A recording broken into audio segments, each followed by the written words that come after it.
Hello and welcome to another episode of your AKT Podcast, which is hosted by WellMedic.co.uk. A 24-year-old patient presents to you with a several-month history of needing to pass lots of urine. She also complains of feeling incredibly thirsty, often drinking between 3 to 4 litres of water.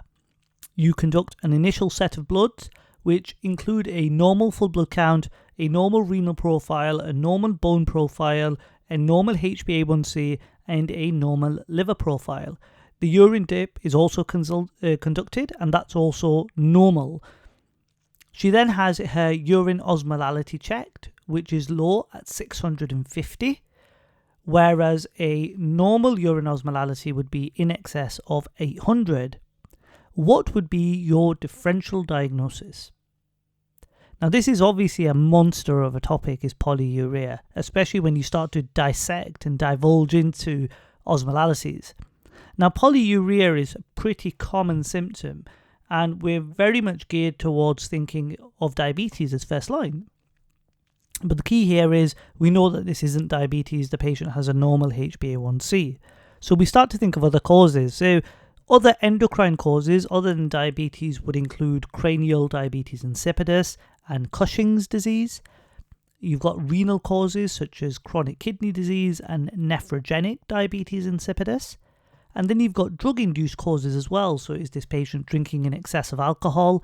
Is there lithium therapy? Or is there some diuretic therapy? Is the patient taking diuretic therapy as a weight loss measure? And then another metabolic cause that you could consider is hypercalcemia. So hypercalcemia would also cause polyuria and polydipsia. And finally, you have what's called psychogenic polydipsia, which is also a potential option, which ultimately means that the patient is drinking a lot of water and there's no underlying physiological cause. Now, from this history, I do believe that we're able to rule out the majority of the differentials included.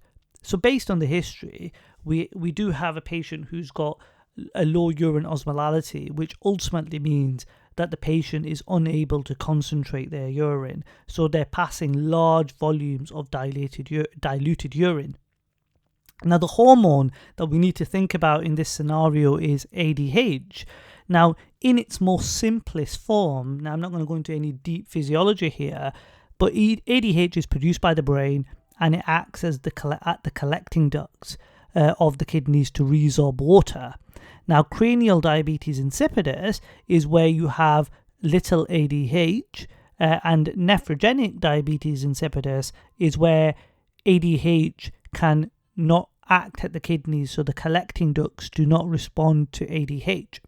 So in terms of our differentials, I would be thinking, is this cranial diabetes insipidus? Is it nephrogenic diabetes insipidus?